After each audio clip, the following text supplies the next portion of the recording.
Good morning, this is Greg, the Window Doctor with Dallas Energy Efficient Products. And today we're going to take a little spin to the left. We're going to talk about patio doors. Well, are they windows or doors? That's a good question. Actually, they're both, because most people do have at least one patio door in the back of the house that maybe leads out onto your patio. So, why would we think about replacing a patio door? Well, my question would be, why would we not think about it? Because if you've had a patio door and it's 10 years or older, you're probably having some of these problems. One, the door doesn't slide too well anymore. And why would that be?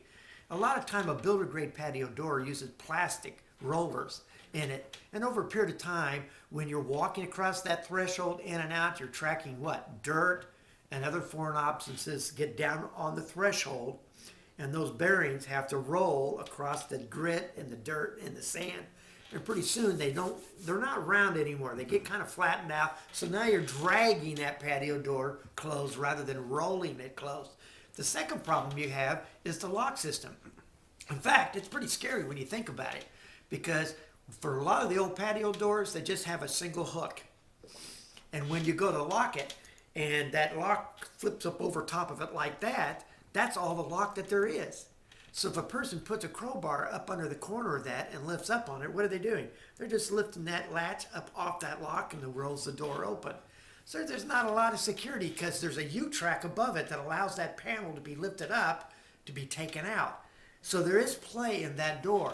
And that's why a lot of times you'll go into homes and you'll see that they've cut a wooden broom handle and they've laid it down in the track to keep it so they can't do that, because obviously they've either had somebody break in or they've heard a tale about somebody breaking it, and that's the only way that they can get it fixed.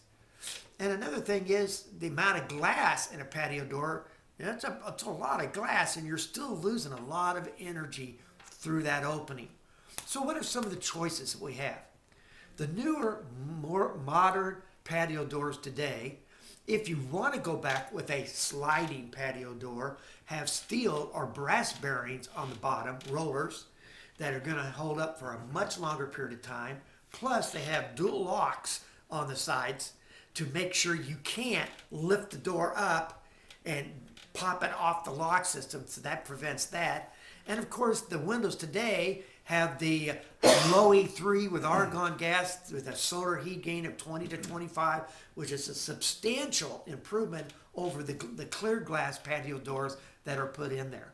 So those three things alone, from the maintenance factor, from the energy factor, from the security factor, all of those. Plus, ultraviolet light, when you think about that area where the doors open, and the amount of light that comes through, if you happen to be a place where you have a lot of dark wood floors or dark carpeting, you will begin to see that area will fade at a much quicker rate than the part that's over in front of the other parts of your room that's not getting direct sunlight. So that's going to end up causing what? Carpet replacement, wood floor replacement in the future, because that door is not protecting it and it'll dry out. The modern doors today typically have a way of blocking out about 90-95% of the ultraviolet light.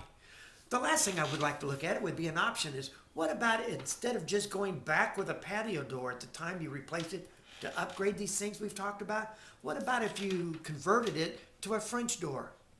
A French door actually works on hinges. You have a garden hinge door where one panel's fixed and the other door is swinging in from the in to the inside. From the center, that's a garden hinged patio door. A French door would be if it's hinged on the outside, and both of the doors have the capability of folding to the inside. Now, most people, I think you would agree, consider that a big upgrade, cosmetically enhancing the house, having a higher resellability on those French doors. Find out if the installers can do that. Most companies, they can. Now would be the time to go ahead and upgrade to that. And another advantage is if you happen to have a 5-foot patio door, and if you have somebody that's handicapped or with a wheelchair, you'll find that does only open about 25 to 26 inches, which means it's going to make it nearly impossible for someone to get through with a wheelchair. And it makes it nearly impossible to get any furniture moved in and out. If you have the oversized furniture and couches and stuff, having a French door where both of them open can be a huge asset when it's time to move something in or out. Again, this is Greg, the Window Doctor, saying thank you and signing out.